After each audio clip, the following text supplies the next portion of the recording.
네, 안녕하십니까. 이제 마지막 세션이 됐습니다. 오늘은 이제 세 개 트랙으로 나눠서 세 번째 세션 진행됐는데, 7회까지 이번 마지막 트랙으로 오게 되면, 이렇게 플로어 쪽에 많은 분들이 이석을 하셔서, 조금, 그 낯선 광경이 벌어지기도 했는데, 오늘은 상대적으로는 많은 분들이 계셔서 여태까지 토론을 진행했던 사람으로서 위안을 받게 됩니다. 아마 오늘 날씨가 좀 흐리기도 하고, 이 세션이 마무리되면 또 저희가 이제 또 다른 자리가 이어서서 있으니까 거기도 좀 참석해 보시면 좋지 않을까라는 생각이 듭니다. 이제는 마지막 정리의 시간을 가져볼까 합니다. 오늘 그 뉴 그린 제너레이션이라는 주제를 가지고 우리가 변화의 시점에 있고, 그것이 이제 아까 윤설기 선생님도 변화가 아니고 우리는 그를 위기라고 등가로 될 수는 없고 치환해 볼 수 있지 않을까? 그 변화가 위기로 다가오는 이 시점에서 그러면 우리가 어떤 대응을 할 수 있을지에 대한 것이 오늘 토론의 본격적인 주제이기도 합니다. 그래서 오늘 토론은 우리 참석해 주신 모든 패널들한테 공통 질문을 두 가지를 이제 드리게 될 거고요.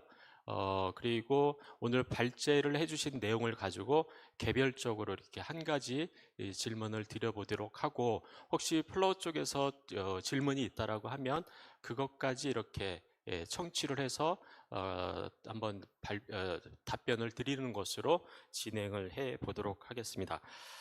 먼저 공통 질문을 한번 이렇게 드려보도록 하겠습니다. 최근 하나의 정부 발표가 있었습니다. 정부에서 환경부와 산업자원부의 에너지 부분을 통합하겠다라는 정책 발표가 있었고, 그것이 이제 국회에서 통과가 된다라고 하면 기후 에너지 환경부로 아마 출범이 될 것 같습니다. 저희가 7회, 8회 이렇게 기후와 관련된 이슈 파이팅을 했었는데 그것이 정부에 반영된 건 아닐까? 라는 이렇게 말도 안 되는 상상을 해보기도 합니다. 어쨌든 이런 저변의 목소리들이 전달이 되었다는 것이 틀림이 없는 것 같고요. 여기 오늘 발제해 주신 모든 분들의 노력으로 그런 변화가 가져지는 것 같습니다.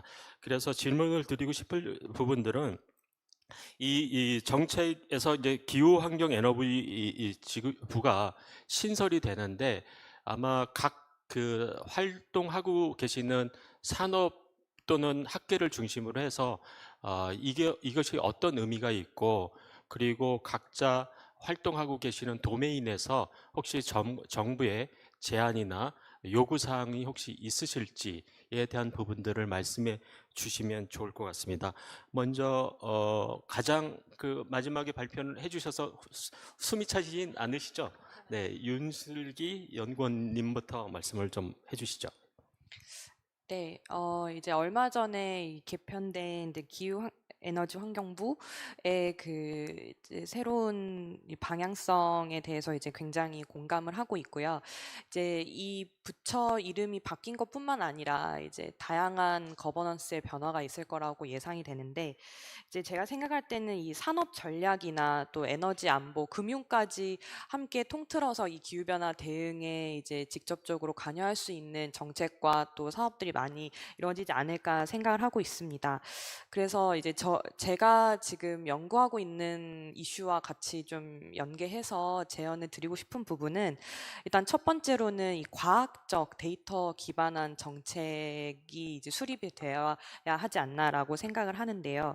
이제 앞서 이제 다양한 그 프로젝트들에 대해서도 소개가 됐지만, 이제 저희 기후테크 산업 역시 자발적 탄소 시장이라든지 혹은 뭐 디지털 MRV라든지 또 잠재적 감축량에 기반한 어떤 금융 투자 메커니즘, 이런 것들이 이제 계속 많아질 거고 이 관련된 사례들이 굉장히 많이 늘어날 건데 이러한 어떤 산업적 시장의 흐름과 함께 이제 이 정책도 연계되어야 된다는 측면에서 어떻게 보면 과학적 데이터가 굉장히 좀 강조가 되어야 된다라고 생각을 하고 있습니다. 이러한 투명한 검증 체계가 굉장히 필요하다고 보고 있고 이제 두 번째로는 이 기후테크 산업의 좀 특성과 관련된 것 같은데요. 이 기후테크 기술은 이제 제가 아까 발표에서 뭐 유니콘 기업 사례도 말씀드렸지만 굉장히 많은 마중물 자금이 필요한 그런 산업 영역입니다. 그래서 초기 기술들의 경우에는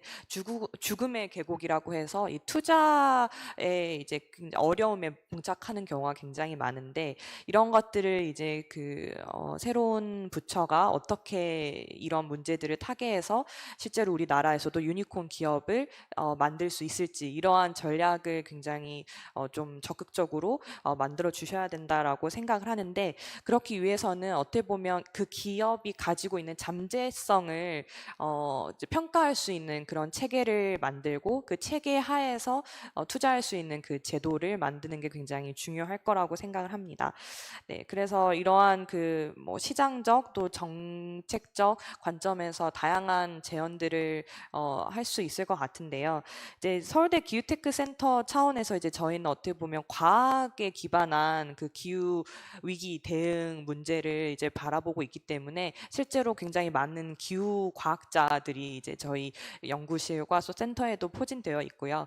그래서 저희들이 바라볼 때는 어떻게 보면 근거에 기반한 정책 수립이 굉장히 필요하고 그걸 통해서 대중들에게 또 이제 많은 청년들에게 이 문제의 심각성을 그냥 어떤 메시지로만 제시하는 게 아니라 정확한 데이터에 기반해서 이 위기의 위험성과 또 대응의 필요성을 제시하는 게 굉장히 중요할 거라고 생각합니다. 네. 감사합니다. 그 과학적 기반의 그 에비던스가 있는 그 데이터셋을 만들어 보는 것이 우리 한국 그 미래를 위해서는 굉장히 소중한 작업들일 거라고 생각이 듭니다. 이어서 LG 소셜벤처의 그 박재환 교수님 말씀해 주시죠. 굉장히 무거운 주제인데요. 갑자기 돌발적으로 질문을 하셔가지고 참 어떻게 답변을 해야 될까 고민이 많이 되는데요. 이 기후 탄소 배출, 뭐 여러분 잘 아시겠지만은 이게 이제 대표적인 시장 실패입니다. 시장 실패. 그러니까 소위 말하는 어떤 선진국이 이렇게 어떤 탄소 배출을 마음껏 향유하면서 선진국이 됐고, 그걸 뭐 극단적으로 표현하시는 분은 인간의 탐욕으로 인해 가지고 이런 현상이 왔고, 이거에 대한 코스트는 아무도 부담하지 않았던 것이죠, 그죠? 그래서 이게 이제 문제가 되다 보니까 어떤 유엔이라는 그런 데 협약을 통해서 아직은 자발적 규제예요, 그죠? 자발적으로 탄소 감축 목표를 정해서 제출을 하고, 그래서 국가별로 이제 NDC가 있는 것인데, 저는 이렇게 생각합니다. 굉장히 현실의 문제입니다. 대한민국의 경쟁력은 어디서 나오느냐? 뭐 여러분 다 잘 아시지만은 우리가 뭐 한강의 기적이라 그래서 뭐 이렇게 하지만 대한민국이 굉장히 위기 국면을 맞이하고 있는 건 또 사실이에요. 인구가 세계 뭐 최고 수준으로 감축이 되고 있고, 우리 미래 먹거리는 무엇인가? 그래서 저는 이 탄소 감축에 관한하는 국제적인 어떤 그런 테두리 속에서, 그래서 제가 아까 발표를 할 때도 트럼프를 굳이 인용한 이유가 그런 돌발 변수가 나오기도 하고, 이 탄소 감축이란 거는 기업에 있어서 산업에 있어서 단기적으로 봤을 때는 코스트 요인인 게 분명합니다. 그렇다고 해서 우리가 너무 빨리 갔어도 안 되고 또 너무 늦게 갔어도 안 되고 굉장히 이제 지혜로운 선택이 필요한 그런 국면인데, 저는 뭐 산업계에서 이런저런 얘기를 너무 많이 듣고 있어요. 여러분 뭐 잘 아시지만 중국은 신재생, 그 어마어마한 땅덩어리에서 상당한 신재생이 보급돼 있고 상당한 원전이 이미 구축되어 있습니다. 그래서 에너지 가격을 제로로 하겠다. 그래서 국가 경쟁력을 최고로 높이겠다. 뭐 이러는 마당에 대한민국은 어디로 가야 될 것이냐. 그래서 우리가 뭐 기후에너지부 신설도 좋고 또 그걸 산업부에 존치해도 좋은데 저런 외관적으로 드러나는 그런 모습보다 그 내용에 누가 그거를 운영할 것이냐. 저는 우리 환경부라는 이런 조직을 과거에 많이 목격해 봤는데요. 뭐 이거 우스갯소리입니다. 외부에 가서 얘기하지 마시고 환경부는 규제만을 목적으로 합니다. 규제가 목적이에요. 다른 거 신경 안 씁니다. 그렇게 했을 때 이제 이 과연 그래서 지난번에 실은 우리 VIP 기자회견할 때도 뭐 저도 들었지만은 그 기후 에너지부 속에 환경이란 축과 어떤 에너지란 축이 서로 논의되고 토론되고 뭐 이렇게 해서 가장 베스트 솔루션을 구하면 되는 거냐 하지만 관료 조직은 그렇지 않습니다. 제가 봐온 관료 조직은요 절대로 자유스럽게 토론되고 그런 문화가 아니에요. 거기 리더가 어떤 스탠스를 가지냐에 따라서 그 리더를 향해서 가거든요. 그래서 아무튼 우리가 그런 어떤 개편이 지금 뭐 이미 개편이 확정돼 있기 때문에 운용에 어떤 최대한 성과를 발휘를 해서 대한민국 에너지 경쟁력을 가지면서도 또 이런 기후 어떤 국제적인 이 틀 속에 그것도 만족시킬 수 있는 그런 지혜로운 어떤 진행이 됐으면 좋겠는데 굉장히 걱정이 많습니다. 저는 개인적으로. 이 정도만 멘트하도록 하겠습니다. 네, 감사합니다. 그러면 마이크를 가장 젊은 분한테 넘겨볼까요? 우지한 학생이시죠? 그 기후 에너지 환경부가 새롭게 출범한다는 건 알고 계시죠? 네. 네. 그 새로운 어떤 부서에 학생의 입장에서 어떤 바람, 요구 사항이 있을까요? 환경부에서 기후에너지 환경부로 개편된다는 것은 기후위기를 단순히 환경 문제의 일부가 아니라 에너지 산업 경제 전환까지 아우르는 국가적 핵심 과제로 격상하겠다는 의미라고 생각합니다. 이를 통해 앞으로 더욱더 일관성 있고 효과적인 탄소 중립 정책을 추진할 수 있을 것 같아 청년의 입장에서도 긍정적이고 중요한 의미를 가진다고 생각합니다. 저는 정책적 요구로 청년 참여와 인재 양성을 강조하고 싶습니다. 아까 기조 발표에서도 내용과 같이 기후테크는 단순히 기술 개발뿐만 아니라 청년 중심의 실습 교육, 기업 지자체 인턴십 연계 등이 필요합니다. 따라서 기후에너지 환경부가 교육부, 산업부, 지자체와 함께 협력하여 실무형 부트캠프, 인턴십, 청년 창업 지원 등을 더욱더 확대해주길 제안하고 싶습니다. 네, 저희가 7회 때 기후 스펙, 요번엔 그 기후 테크와 관련된 문제를 다뤘는데 그 우지한 학생의 목소리도 새로운 저 부서에 전달이 될 거라고 생각이 듭니다. 네, 우리 다음은 조용삼 부장님. 네. 예. 그 기후에너지 이제 환경부에 대해서 이제 말씀을 해주셨는데요. 뭐 여기 뭐 계신 분들은 아실 수도 있을 겁니다. 원래 이제 예전에 동력자원부가 있었고요. 이제 상공부가 합쳐지면서 이제 산업자원부가 이제 만들어지고 뭐 그 다음에 다시 통상 부분이 이제 들어오고 했는데요. 이거는 뭐 제가 그냥 저도 이제 그 시절에 뭐 직장 생활을 한 건 아니라서 제가 듣기로는 이제 수입 중심의 사실을 저희는 에너지 구조로 가지고 있지 않습니까? 거기에 또 이제 수출 중심의 사실은 이제 산업, 그래서 산업과 에너지가 좀 이제 결합이 됐을 때 이제 시너지 효과가 나온다, 이렇게 이제 출범이 된 걸로 알고 있고요. 근데 지금은 이제 말씀드렸듯이 이제 시대 트렌드가 변했고요. 환경적인 측면에서 저희 뭐 GX를 에너지 전환을 더 이상 이제 늦출 수 없는 상황. 그래서 에너지 쪽하고의 이제 환경 쪽에 이제 시너지를 이제 기대를 해야 된다. 이러한 이제 취지로 이제 출범을 한 걸로 알고 있습니다. 이 부분은 저희가 사실은 이제 처음 걸어보는 길이라고 생각을 하고요. 이것에 대한 이제 영향은 사실은 저도 뭐 진행이 돼봐야지 사실은 뭐 저도 이제 국민의 한 사람으로서 진행이 돼봐야지 알 것 같고요. 그렇지만은 트렌드적으로 한 번은 또 이제 반드시 겪어야 될 이제 우리나라의 또 성장통이 될 수도 있는 이제 부분이 아닌가, 이렇게 이제 생각이 됩니다. 이게 결국 이제 에너지 전환, 그리고 나아가서는 우리나라의 이제 산업 구조의 사실은 변화까지도 뭔가 이제 좀 시대적으로 요구할 수 있는 이런 사안이라고 이제 생각이 들고요. 여기에서 분명히 이제 시너지 효과가 있을 겁니다. 있겠지만은 뭐 또 다른 이제 뭔가 정말 예기치 못한 이제 뭐 사이드 이펙트, 뭐 예를 들어서 이제 뭐 많은 분들이 얘기하는 거는 이제 산업부에서 그동안에 이제 강조했던 것 중에 하나가 이제 요금 안정화가 있습니다. 그런데 이 기후의 뭐 기후테크라든가 이제 하면은 결국은 이제 요금이 이제 증가될 것으로 사실은 이제 많은 사람들이 얘기를 하고요. 그렇게 되면은 그 두 개 부처가 사실 이제 합쳐졌을 때는 뭔가 이제 역할 갈등 같은 것도 이제 올 수가 있을 수 있습니다. 요금은 안정시켜야 되는데 이거 비용은 증가를 하네.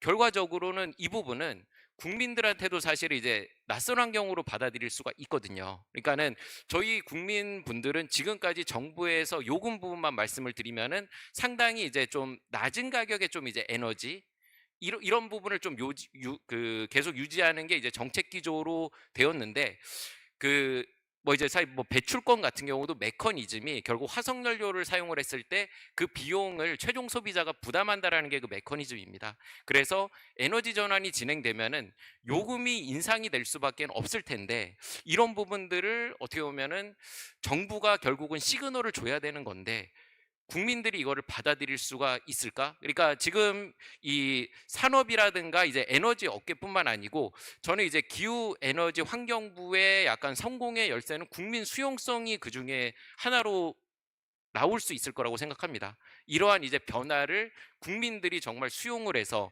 에너지 요금이라든가 뭐 이제 기후 변화에 대한 중요성이라든가 산업 구조 변화에 대한 이런 부분에 대해서 뭔가 이제 그 트렌드에 대한 이제 흐름에 뭔가 이제 국민들이 뭔가 이제 그 같이 진행할 수 있는 이런 부분들이 이 새로 출범하는 정부의 이제 성공의 열쇠가 아닌가 이렇게 이제 생각이 듭니다. 그래서 많은 분들이 말씀을 해주셨지만은 이미 이제 조직은 확정이 됐고요. 그 저희가 앞으로 이제 에너지 업계 뭐 다 계신 분들과 해야 될 것은 긍정적인 효과, 시너지 효과는 극대화하면서 이런 부정적인 부분들을 어떻게 보면 최소화하고 해서 국민들의 영향력도 좀 최소화하는 이런 부분으로 좀 고민을 해야 될 것 같습니다. 이상입니다. 감사합니다. 네, 이런 중앙정부의 조직 변화는 지방정부에도 영향이 있을 거라고 생각이 드는데요. 예, 경기도를 대표해서 김혜애 원장님께서 말씀 부탁드립니다. 네, 일단은 뭐 이거는 우리나라뿐만 아니라 이미 글로벌 트렌드입니다. 기후 경제 부 방식으로 기후와 산업 에너지를 하나의 부처로 통합된 거는 이미 선진국들은 다 그렇게 넘어간 상황이라 우리나라도 사실은 몇 년 된 것 같습니다. 기후에너지부를 신설해야 된다는 요구는 몇 년 됐었고 지지난 정부에서도 하려다가 못했던 부분인데 부처 반발 때문에 그동안에 사실 환경부가 기후정책을 담당하고 있다고 하지만 글로벌 협상은 외교부가 주도권을 쥐고 있었고 또 기후변화의 가장 큰 메인 축인 에너지 문제는 산업부에서 관장하고 있었기 때문에 환경부가 기후변화 관련해서 대응할 수 있는 툴이 없었던 게 사실이죠. 그래서 이번에 통합된 거는 굉장히 그런 의미에서 정책을 좀 제대로 설계할 수 있겠다라는 생각 1차적으로 들고요. 하나 약간 우려가 되는 거는 지금 산업이 떨어진 부분이 산업도 굉장히 중요한 영역인데 산업이 따로 떨어져서 이 부분에 대해서 산업부와 환경부가 어떻게 좀 함께 협업 구조를 갖고 갈 수 있을지가 과제인 것 같습니다. 한편으로는 환경부 고유의 규제 업무들이 굉장히 중요한 업무들이 많은데 그게 좀 이 부분에 치여서 축소되지 않을까라는 우려도 있는데 그 부분은 아마 정부에서 많이 좀 해결을 해야 될 것 같고요. 가장 중요하게는 지금 경기도가 경기 아리백을 하다가 제도적으로 걸리는 문제가 굉장히 많습니다. 예를 들면 영농형 태양광을 하려다 보니까 농업진흥구역에는 태양광 설치를 못한다든지 하더라도 8년 동안 임시 허가만 내준다든지 이런 제도에 가로막혀 갖고 사실은 아리백을 추진하는데 굉장히 어려움이 많습니다. 그래서 지금 법 개정 활동들이 굉장히 많은데 이 부분에 대한 게 좀 새로운 부처에서 풀어줘야 될 부분이 아닐까 싶은 생각이 들고요. 또 지난 정부에서 예산, 환경 관련한 예산을 엄청 삭감했습니다. 기후환경 관련한 예산을 다 날려버려서 그 예산들을 복원해서 이제 정상적인 환경 정책, 기후 정책으로 돌아오게 만드는 것 또한 굉장히 중요한 문제가 되지 않을까 싶습니다. 네, 이상입니다. 네, 감사합니다. 마지막으로 우리 산업계를 대표하신 유광란 대표님 말씀해 주시죠. 네. 일단 올해가 좀 되게 중요한 시점이라고 생각이 듭니다. 왜냐하면은 이제 4차 배출권 거래제도 올해 나와야 되고 2035 NDC도 올해 나와야 되는데요. 이런 기후 에너지 환경부로 합쳐지면서 그런 역할들이 통합되면서 나오는 시너지도 있겠지만은 기존의 환경부와 산업부가 나눠서 가지고 있던 그런 시각들, 뭐 예를 들면 NDC를 달성하기 위해서 산업 부분의 그런 감축 분량을 얼마나 이제 그런 목표치를 얼마나 가져가냐라는 이제 관점에서 계속 이제 다툼, 뭐 좋은 의미의 다툼이 있었지만 그게 이제 하나의 부처로 통합되었을 때 어떤 흐름새로 갈까, 그런 과정에서 이제 논의나 이런 것들이 합의점이 잘 맞아질까, 이런 우려는 조금 되는 것 같고요. 그리고 탄소 시장의 측면에서도 지금 한국 ETS가 그래도 아시아에서 가장 먼저 생긴 ETS임에도 불구하고 배출권 가격이 뭐 8,000원 정도밖에 안 됩니다. EU ETS는 뭐 70유로 뭐 이 정도까지 올라가 있는데, 그렇기 때문에 이번 배출권 거래제 그 계획이 가장 이제 중요한 시점인데, 무상할당이나 이런 비율을 어떻게 조정하냐, 산업계의 그런 의견들, 그리고 지금 발전 그 자회사들에 대한 것들도 뭐 50%까지 늘린다 이런 얘기들도 나오고 있는데, 이런 것들에 어떻게 타협점을 보냐에 대한 그런 우려가 조금 되는 건 맞는 것 같고요. 그리고 아까 원장님께서 말씀해 주신 글로벌 다른 국가들은 이미 이제 부처가 합쳐졌다, 그거에 대해서 굉장히 공감하는 게, 저는 이제 국제 감축 관련된 이슈를 다루다 보니까 개도국들, 뭐 베트남, 방글라데시 이런 개발도상국들도 지금 기후, 에너지, 뭐 산업, 환경 이런 게 다 합쳐져 있습니다. 그래서 글로벌 국제 관련된 협정을 한다던가 어떤 외교, 기후 외교의 것들을 할 때 이제 카운터파트가 기후 환경부 그쪽인데, 우리나라 카운터파트를 물어볼 때 우리나라 외교부가 또 그걸 담당합니다. 근데 사업은 또 산업부랑 하고 환경부랑 하고 뭐 농림 다 이렇게 나눠져 있어요. 그래서 지금은 국제 감축이라는 게 양자 협정은 외교부에서 하고 그 밑에 사업들은 MOU 차원에서 이제 하고 있는데, 사실은 그게 하나로 합쳐진다고 하면 더 빠른 속도로 낼 수 있고, 그리고 국제 감축이라는 씬에서 이제 일본이랑 싱가포르이 어쨌든 한국의 경쟁자라고도 볼 수 있거든요. 그래서 그런 부분에서는 조금 더 가속화될 수 있겠다, 이런 좋은 전망이 좀 있는 것 같습니다. 그리고 산업계에서 뭐 정부한테 요청하는 바는 경기도에서도 이런 공개 데이터 아까 보여주셨지만 그런 플랫폼에 대한 것들을 잘 이제 구축을 해주셔서 정보를 이제 뭐 오픈 데이터로 이제 공유를 하고 있는데, 기후에너지 환경부에서도 이런 오픈 소스로 나올 수 있는 데이터들을 좀 플랫폼화해서 잘 제공할 수 있다고 하면은 연구하는 사람도 물론이고 이런 비즈니스 하는 사람도 새로운 기회를 또 찾을 수 있고, 왜냐하면 데이터가 있어야 또 새로운 서비스가 나오는 것이기 때문에 그런 쪽으로도 조금 개선이 있으면 좋겠다는 생각입니다. 네, 이상입니다. 네, 감사합니다. 지금 이렇게 들어보셨듯이 산하견 또 지방정부까지 또 우리 청년의 목소리까지 들어봤습니다. 결과적으로 보면 새로운 어떤 부서가 출범이 되면 기후 에너지 정책들이 어떻게 부처 간 아레나, 롤과 레스폰시빌리티가 정해질지, 그 의사결정 과정에서 어떻게 규정과 조정이 있을 수 있을지에 대한 것을 다양하게 목소리를 낸 것 같습니다. 그 새로운 부처에서도 이런 어떤 플로의 목소리, 현장의 목소리를 잘 수용을 해서 정책에 반영을 하면 좋지 않을까라는 생각으로 정리를 해봅니다. 두 번째 시간은 이제 개별 질문으로 진행을 해 보도록 하겠습니다. 아마 시간이 많은 시간이 남지 않아서 짧은 시간 안에 답변을 주시면 좋을 것 같고요. 먼저 마이크를 가지고 계시니까요. 유광련 대표님한테 먼저 말씀을 드려보겠습니다. 아까 발제 중에서 살기 좋은 세상을 만들자, 그것이 여의치 않아서 내가 직접 문제를 해결하겠다라고 선언을 하시고 창업을 하셨습니다. 그래서 진짜 탄소 사업을 지금 진행을 하셨는데요. 그렇게 창업을 하면서 아무래도 지금 현장에 계시다 보니까 후배 이제 창업자들이 이제 계속 발굴이 될 것 같고요. 그래서 이 청년 창업가가 이 기후와 관련된, 특히 에너지와 관련된 인더스트리 들어오기에는 굉장히 벽이 있을 것 같습니다. 특히 이제 지금 사업하시는 AI 분야는 더 진입장벽이 있어 보이고요. 그래서 그런 어떤 허들을 넘기 위해서 어떤 아까 발제도 말씀해 주셨지만 뭐 정책이라든지 그다음에 금융이라든지 네트워크가 무엇이 청년들한테 필요한지 현장의 목소리를 말씀해 주시겠습니까?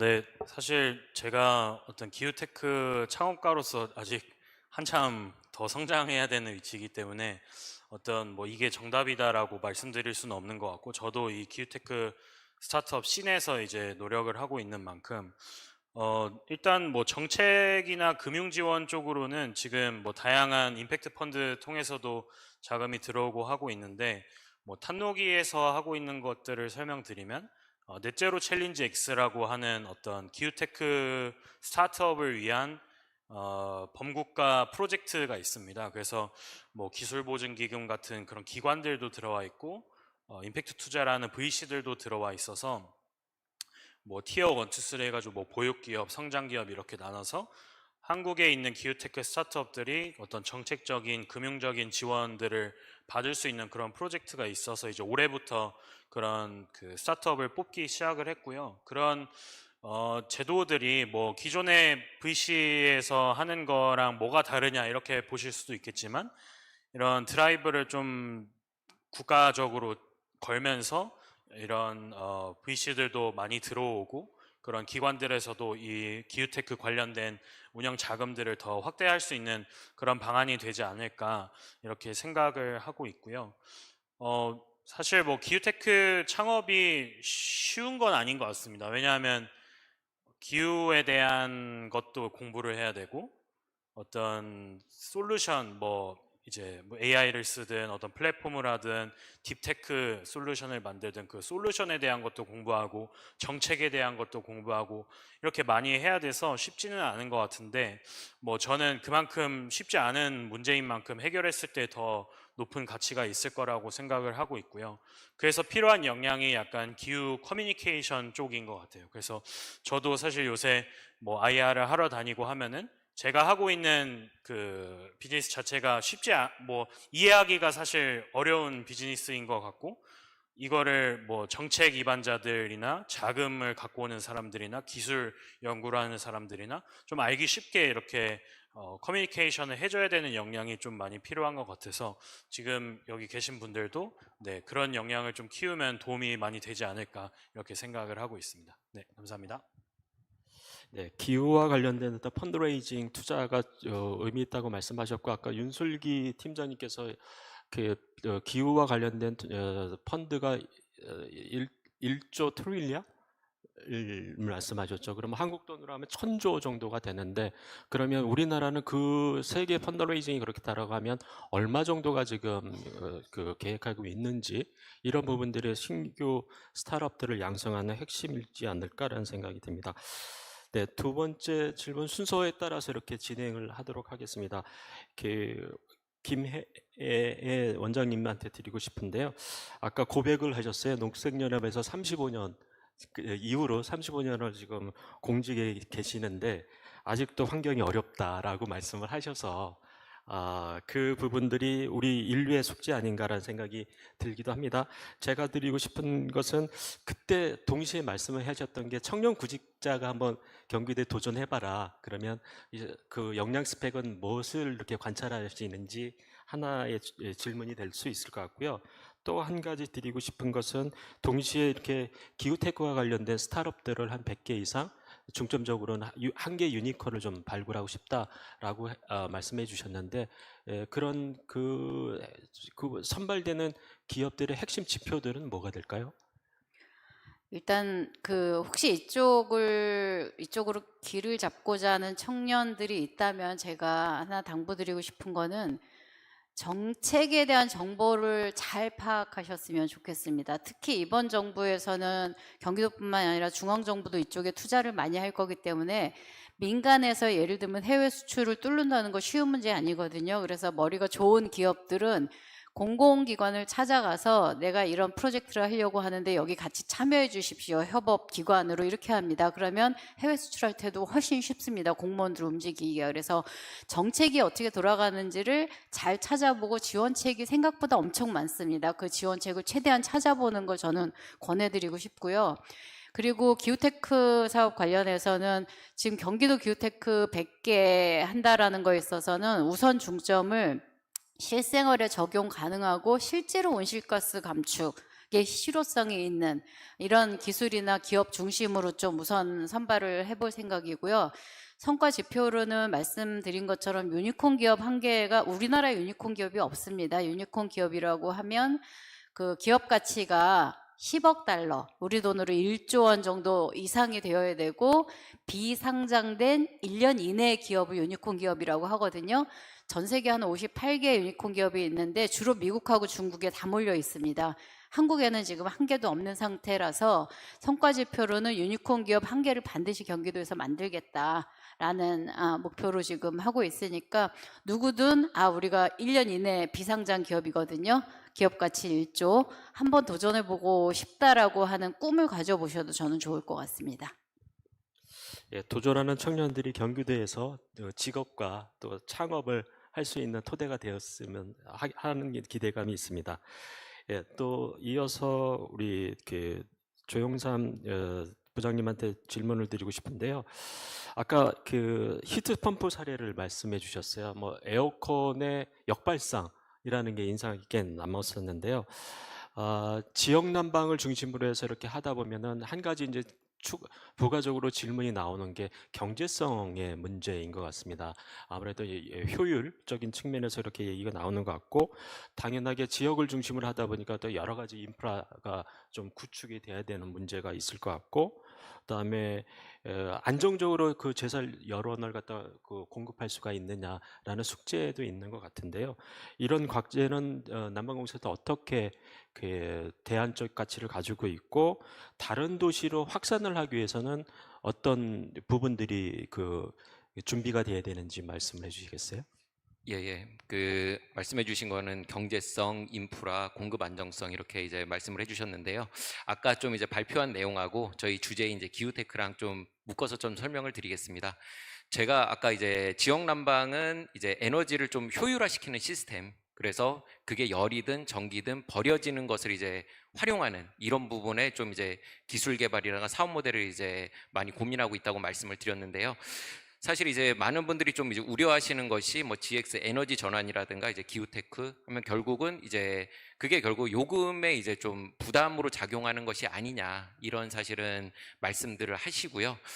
그래서 그런 의미에서 여기는 어차피 버려지는 것을 쓰다 보니까는 탄소 감축을 시키면서도 좀 이제 요금에 이제 좀 인상분을 좀 이제 완화할 수 있지 않겠냐, 이러한 이제 이제 좀 장점이 있다라고 이제 생각이 듭니다. 그래서 아까 이제 말씀드린 뭐 경제성, 이제 인프라 다 관련이 되어 있는 건데요. 그럼 이제 버려지는 에너지를 활용하기 위해서는 저는 이제 두 가지가 있다라고 생각을 합니다. 하나는 공간적인 제약을 극복을 해야 되고요. 뭐 예를 들어 가지고 뭐 성주에서 이제 뭐 참외가 나오는데 거기서 인근에서 다 소비를 했는데 남아요. 그러면은 썩어서 버리지 않습니까? 그거를 이제 해결해 주는 게 결국 도로망이 될 것입니다. 도로망을 따라서 그게 이제 서울로 이송을 하고 수요지로 이송을 하는 거죠. 열에너지도 이제 마찬가지입니다.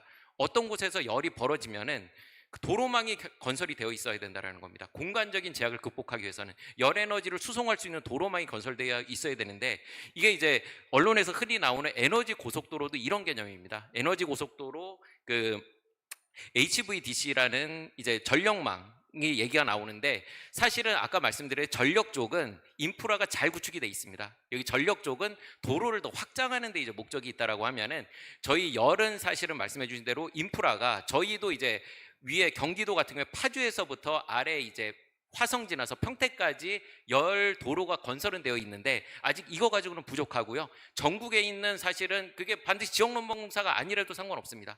이거를 열을 효율적으로 활용하기 위해서는 열에 대한 도로 건설을 통해 가지고 공간적인 제약을 극복하는 게 중요하고요.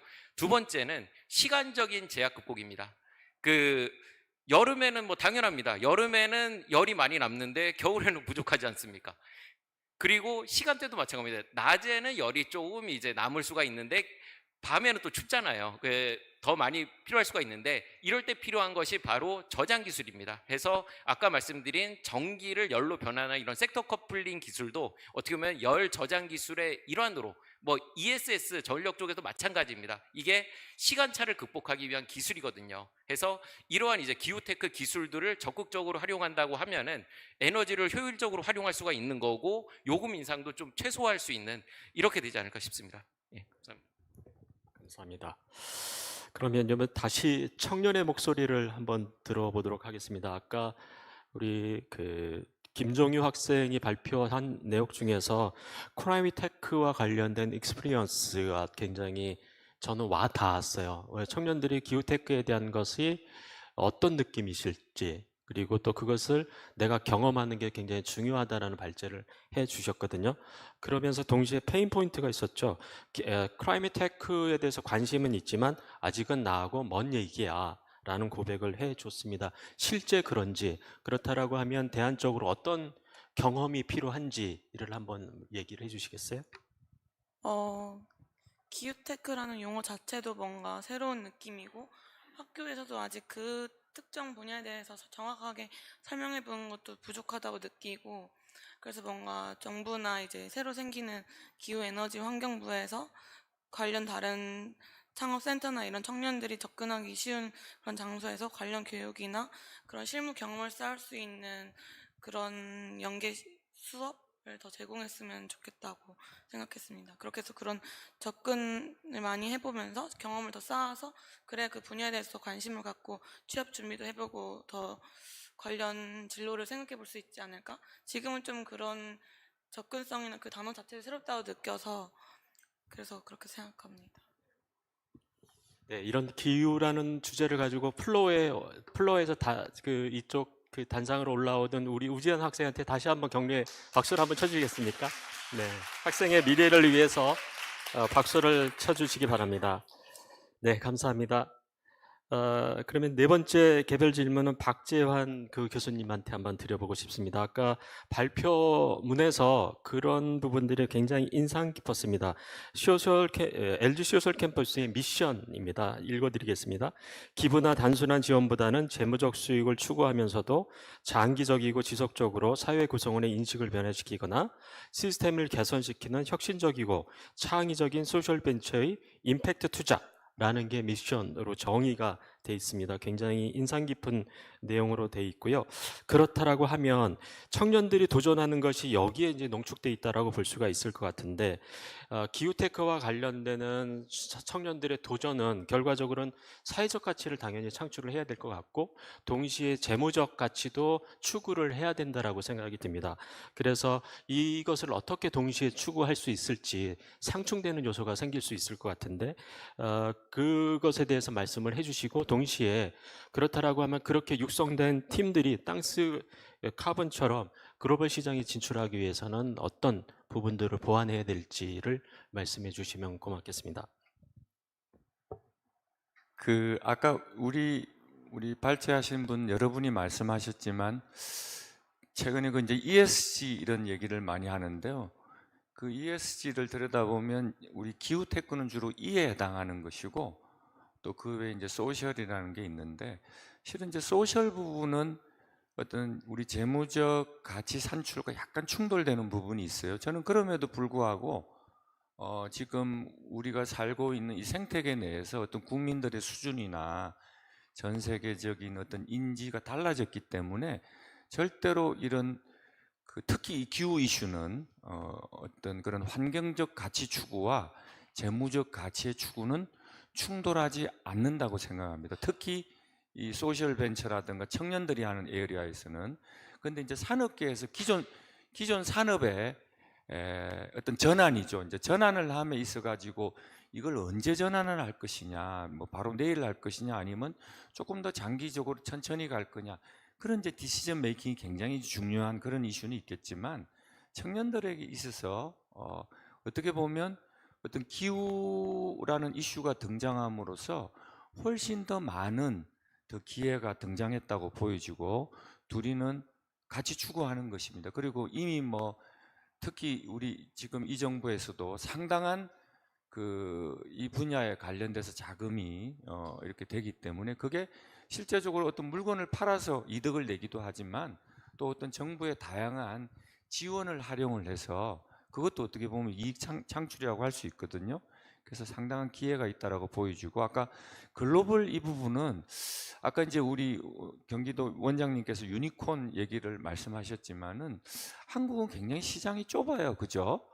그래서 똑같은 아이디어라고 하더라도 미국에서 시작했을 때와 내지는 중국에서 시작했을 때 워낙 시장이 크다 보니까 자연적으로 그 국내에서 그 비즈니스가 어느 정도 단계에 올랐으면, 내지는 또 거기는 뭐 미국 뭐 나스닥이나 이런 데는 워낙 그 아이디어에 대해서 투자가 많이 일어나는, 소위 말하는 지금 이 정부에서 얘기하는 자본시장 활성화죠. 그게 되어 있기 때문에 쉽게 유니콘 기업이 될 수 있는데, 한국 기업은 그렇지 않죠, 그죠? 뭐 아이디어도 좋고 괜찮아도 거꾸로 후발적으로, 제가 옛날에 뭐였죠? 동창회 찾아주고 하는 뭐 그런 아무튼 뭐 여기서 그런 얘기하기는 어렵지만, 우리는 굉장히 그런 면에 있어 가지고 불리한 환경에 있습니다. 그래서 유니콘 기업이 되기 위해서는 적극적으로 해외 진출할 그런 계획을 가지고, 또 그런 데서도 인베스팅을 받고, 글로벌 마인드가 일단 기본적으로 필요하고, 인적 구성이라도 우리 쿠팡 같은 데도 거기도 쉽게 그 비즈니스 모델 갖고 한국에 서바이벌하기 쉽지 않거든요. 그거와 유사하게 시작을 했던 우리 뭡니까 마켓 컬리라든가 이런 데는 지금 굉장히 쪼그라들고 있거든요. 이제 그런 식으로 아무튼 글로벌 컨셔스를 가지고 또 그런 분을 유치를 시키고 그렇게 해서 비즈니스를 스타트업 해야 됩니다. 그래서 처음부터 달라야 된다라는 저는 뭐 말씀을 드리고 싶습니다. 네, 감사합니다. 네, 감사합니다. 마지막 개별 질문은 우리 서울 기후테크 윤슬기 연구원님께 드리고 싶은데요. 저는 뭐 학교에 있는 사람이긴 하지만 학문이라는 것은 시작은 있어도 끝은 없다라고 항상 생각이 됩니다. 배움은 항상 지속돼야 되는 문제이고, 오늘 발제 중에서 기후 변화와 또 기후 위기가 무엇이 다른지, 기후 변화는 자연 현상이고 기후 위기는 문제이다라고 정의를 해주셨어요. 새로운 배움을 오늘 가지고 가게 됩니다. 질문을 드리고 싶은 부분들은 아까 이제 5대의 그 중점 분야를 말씀을 해 주셨어요.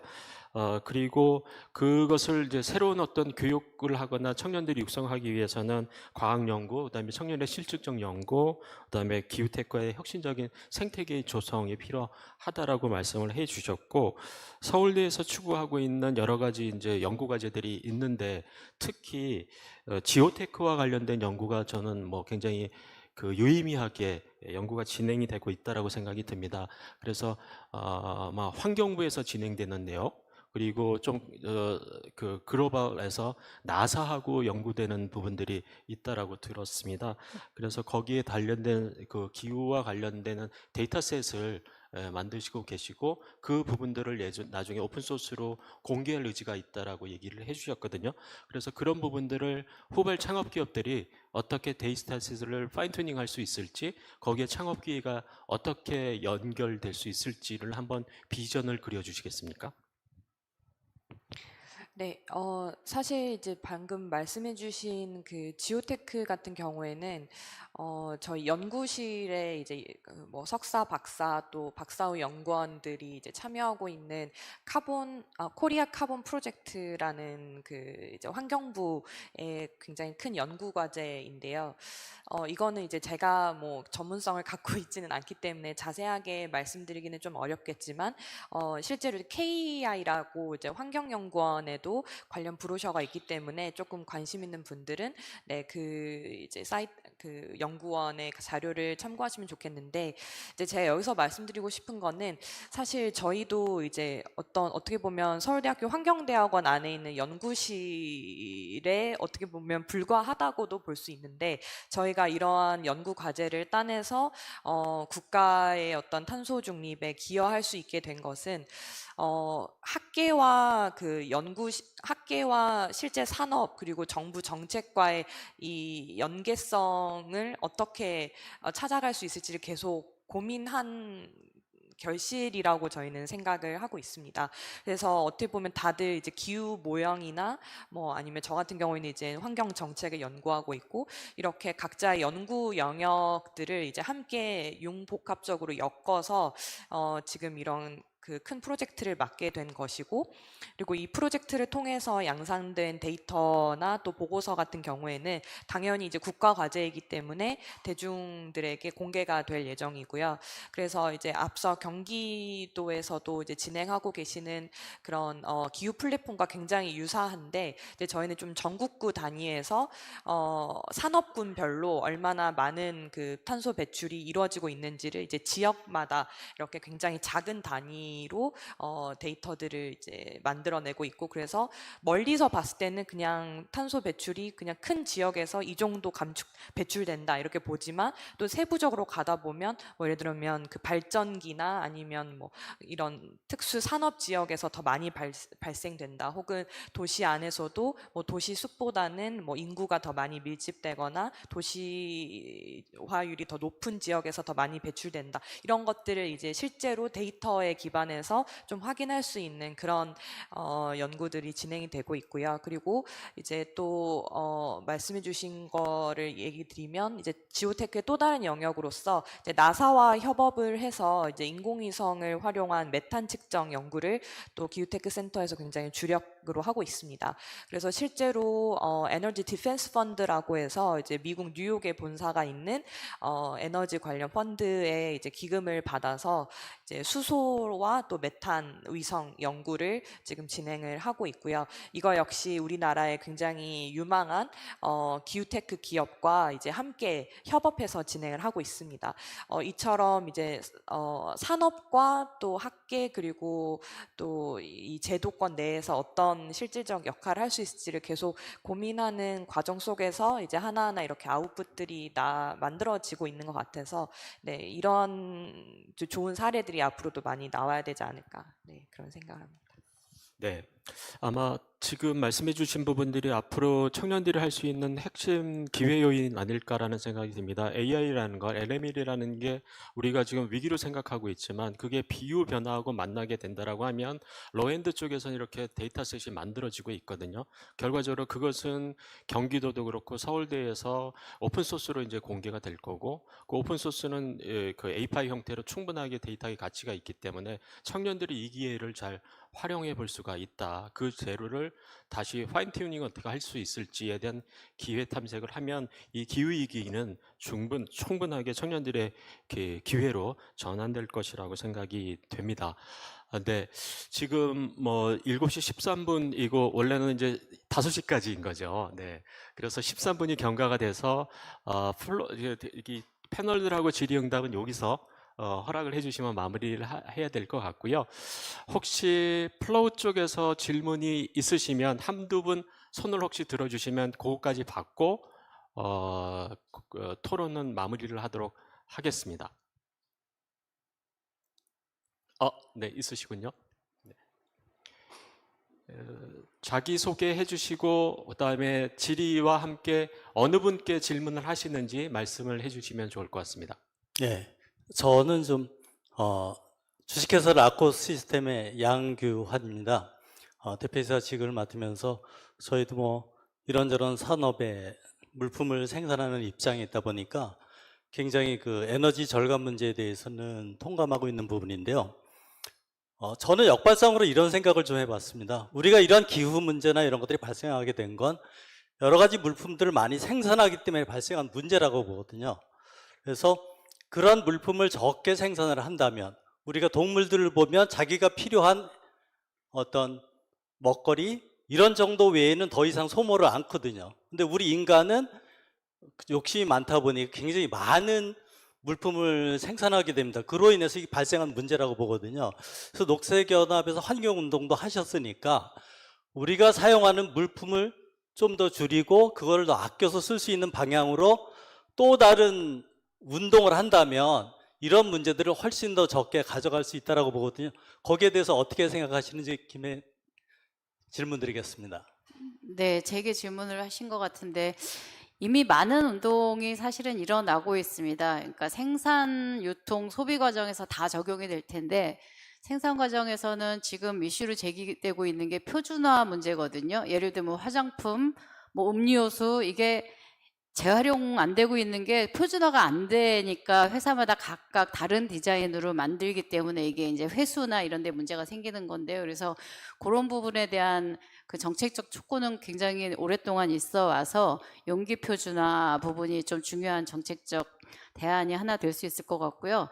그다음에 소비 단계에서는 지금 이제 소비하고 난 이후에 재활용 부분은 시민이나 민간 단체 중심으로 많이 되고 있어요. 예를 들면 뭐 제로 웨스트 상점이라든지 알맹 상점이라고 표현하는, 그래서 용기 가지고 가면 내가 필요한 만큼만 샴푸나 부엌세제 이렇게 따라주는 것도 지역사회 기반으로 많이 좀 유통되고 있고, 요즘은 리사이클을 넘어서 업사이클이라 그래서 이미 뭐 생산돼서 사용된 아니면은 좀 폐기되는 그런 제품들을 새로운 가치를 부여해서 업사이클하는 이런 상품들도 많은데, 기본적으로는 이렇게 이미 버려지는 부분들을 뒤에서 수습한다라는 건 한계가 있기 때문에 제가 먼저 말씀드린 제품 표준화하는 문제와 그다음에 이거를 회수하는 시스템, 그리고 그 생산자에게 부과하는 이 세금들 있잖아요. 환경세 같은 부분들을 더 어떻게 강화할 것인지 이런 데 대한 정책적인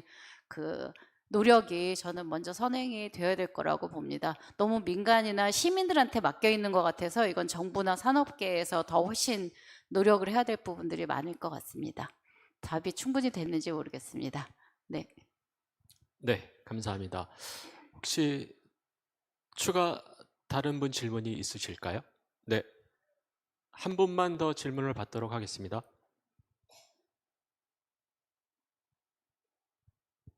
제가 그 질문을 저희 혹시 젊은 청년분들이 하시면 안 하려고 했는데 손 드시는 분이 없어서 제가 질문을 하게 됐습니다. TWT의 이명철이라고 합니다.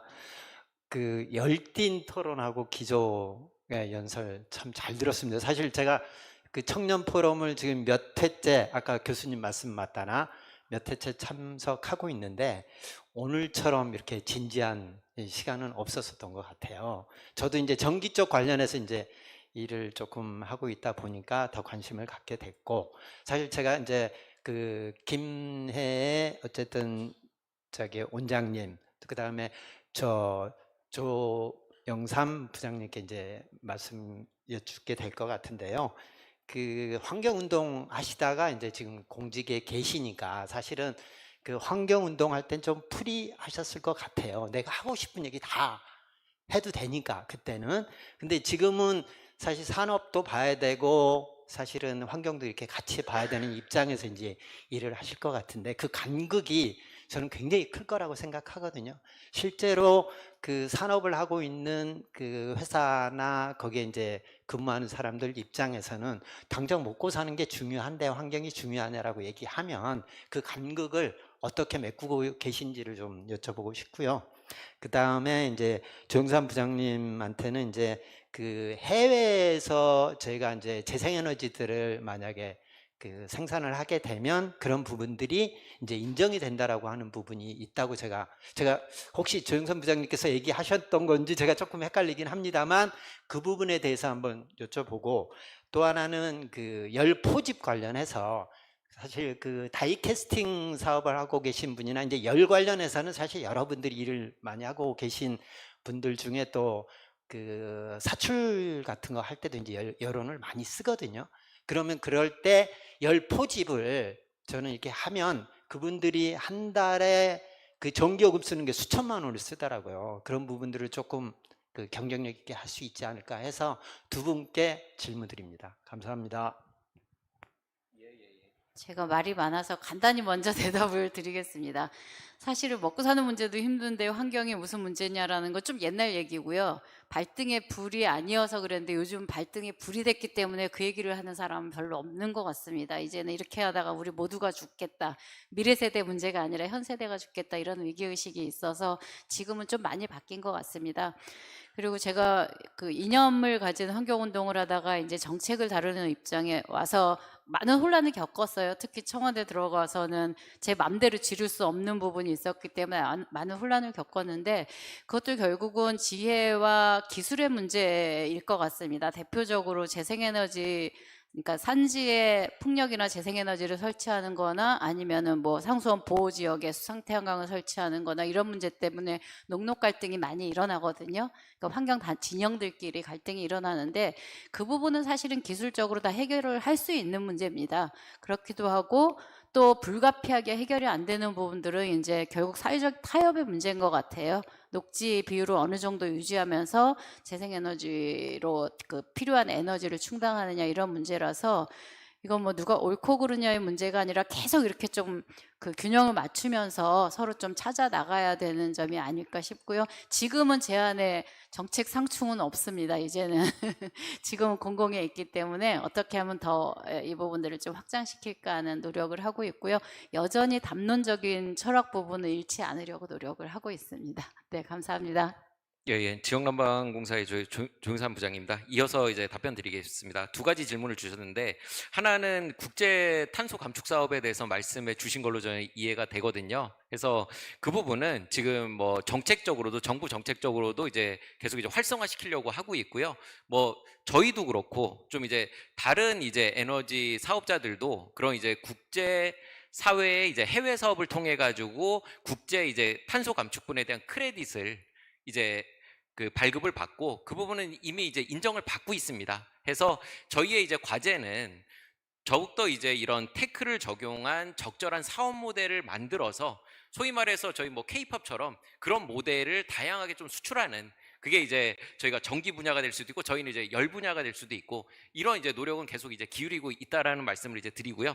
두 번째는 이제 열 포집이 결국 이제 그동안 이제 말씀드렸던 버려지는 열을 다시 포집해가지고 활용하는 것으로 이해가 됩니다. 해서 이제 지역난방공사는 이제 일반 이제 국민들에게 사실 난방을 공급을 하는 것으로서 그런 이제 열을 이미 포집을 해가지고 이제 공급을 하고 있고요. 근데 이제 아까 말씀해주신 거는 산업용 열을 좀 이제 일부 말씀을 하시는 것 같습니다. 그러니까 저희는 이제 그냥 공급하는 거는 100도 이하의 열을 공급하면 되는데 산업용은 이제 공정용으로 쓰기 때문에 더욱더 이제 고온의 열이 필요하고 조금 더 이제 그 제품을 생산하기 위해서 좀 이제 오차가 조금 적어야 된다라고 제가 알고 있습니다. 그래서 이 부분도 저희 뭐 에너지 기술 평가 연구원이라든가 다양하게 이런 고온의 열을 포집하는 이런 기술들을 다양하게 정부 정책 로드맵으로 수립을 해서 지금 연구 중인 것으로 알고 있습니다. 이상입니다. 네, 감사합니다. 이것으로 이제 포럼을 마칠까 하는데요. 저희가 올해 의제로 선정했던 게 기후변화, 기후위기에 관련되는 이슈였습니다. 결국 그 관심과 시점은 청년에 귀속이 되는데요. 이런 어떤 기후변화 속에서 청년들이 가지고 갈 수 있는 역량은 무엇인지, 시사점은 그런 변화 속에서도 기후와 기술을 어떻게 융합할 것이냐라는 것이 핵심 주제이기도 할 것 같습니다. 청년 플러스 포럼은 계속됩니다. 내년에도 새로운 의제를 가지고 여러분들을 다시 만나게 될 것이고요. 오늘 그 산업계, 학계 또 그 학생들의 또 지방정부의 의견, 다양한 이해관계자의 목소리들은 투데이 신문사에서 또 발행을 해서 널리 그 공론의 장에 퍼뜨릴 것입니다. 내년도에 다시 만날 것을 기약을 하면서 오늘 포럼은 마무리를 하도록 하겠습니다. 고맙습니다.